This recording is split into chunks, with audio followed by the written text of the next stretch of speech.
नमस्कार बच्चों।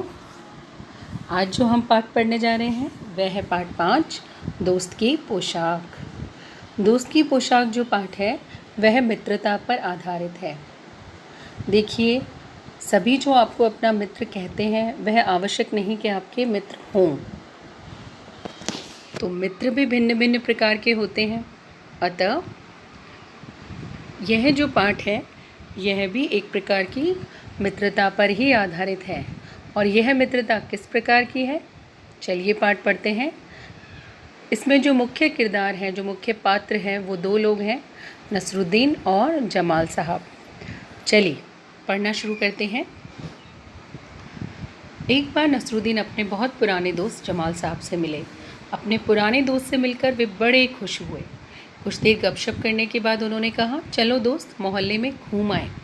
जमाल साहब ने जाने से मना कर दिया और कहा, अपनी इस मामूली सी पोशाक में मैं लोगों से नहीं मिल सकता। नसरुद्दीन ने कहा, बस इतनी सी बात। नसरुद्दीन तुरंत उनके लिए अपनी एक भड़कीली अचकन निकाल कर लाए और कहा, इसे पहन लो,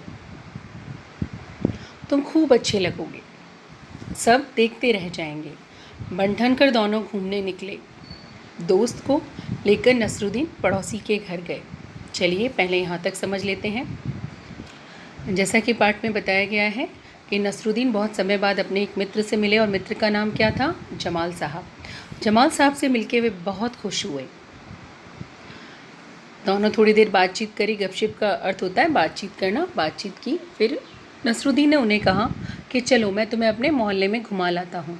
तो जमाल साहब ने क्या बोला कि मैं इस मामूली सी पोशाक में लोगों से नहीं मिल सकता।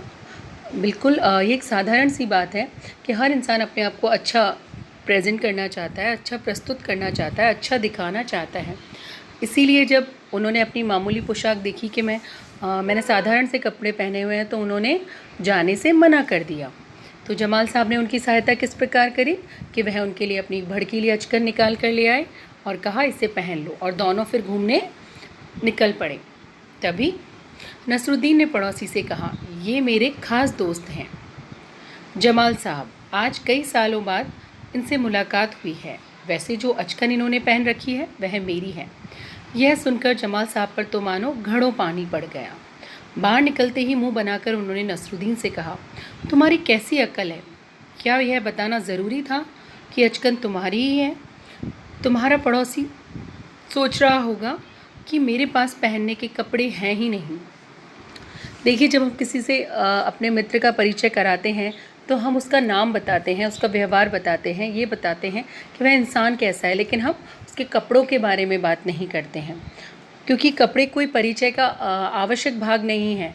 किसी से परिचय कराने के लिए कपड़ों का अच्छा होना यह आवश्यक नहीं है। लेकिन यहाँ पर जब नसरुद्दीन ने जमाल साहब का परिचय अपने पड़ोसी से या मित्र से करवाया तो उन्होंने क्या कहा कि मेरे मित्र हैं, मेरी बहुत समय बाद इनसे मुलाकात हुई है और इन्होंने जो अचकन पहन रखी है वह मेरी है। जो उन्होंने ये अचकन वाली बात कही, ये एक अनावश्यक बात थी जिसकी यहाँ आवश्यकता नहीं थी। ऐसा सुनते ही जमाल साहब पर घड़ों पानी पड़ गया। घड़ों पानी पड़ गया यानी बहुत ही शर्म महसूस हुई। घड़ों पानी पड़ गया एक मुहावरा है जिसका अर्थ है बहुत शर्म महसूस होना। तो उनको बहुत शर्म महसूस हुई। क्या यह आवश्यक था कि वो उनका ये बात बोलें कि ये अचकन जो पहन रखी वह मेरी है? इस तरह से ऐसा प्रतीत होता है कि नसरुद्दीन उनको उनके सामने अपमानित करना चाह रहे थे।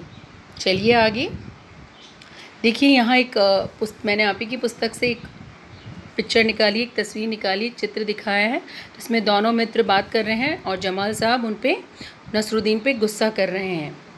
चलिए, नसरुद्दीन ने माफ़ी मांगते हुए कहा, गलती हो गई, अब ऐसा नहीं कहूँगा। अब नसरुद्दीन उन्हें हुसैन साहब से मिलवाने ले गए। हुसैन साहब ने गर्मजोशी से उनका सत्कार किया।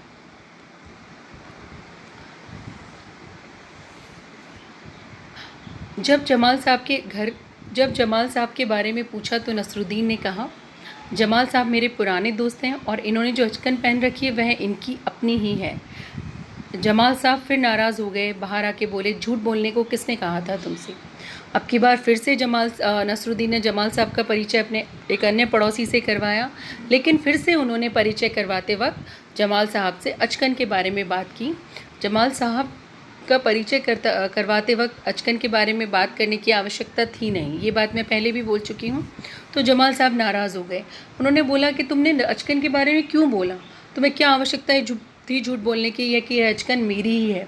लेकिन नसरुद्दीन अपने स्वभाव से मजबूर थे। उनका ये स्वभाव था कि वह बार बार ये बताना चाह रहे थे कि जो ये अचकन है ये इनकी अपनी नहीं है।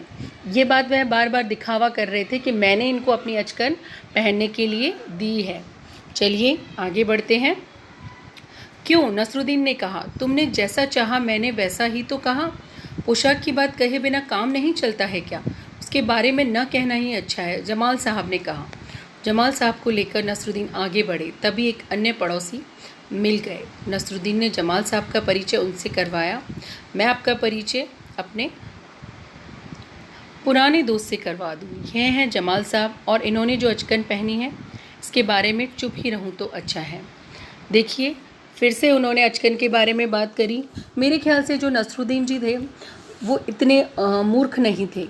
ये वह जानबूझ के कर रहे थे। उनका उद्देश्य सिर्फ जमाल साहब को लोगों के सामने अपमानित करना था, नीचा दिखाना था, या फिर ये कह सकते हैं कि वह दिखावा करना चाह रहे थे कि जमाल साहब के पास पहनने के लिए कपड़े भी नहीं हैं। वो जो पहन रखी है उन्होंने अचकन वह उनकी है। जमाल साहब का नाराज़ होना बहुत ही स्वाभाविक था। आज कोई हमें भी इस तरह अपमानित करे तो हमें बुरा लगेगा। चलिए इस पाठ से हमने ये सीखा कि हमें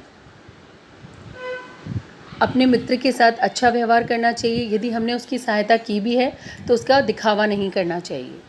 धन्यवाद। इस पाठ को हम यहीं समाप्त करते हैं। आशा करती हूँ कि आपको ये पाठ समझ में आया होगा।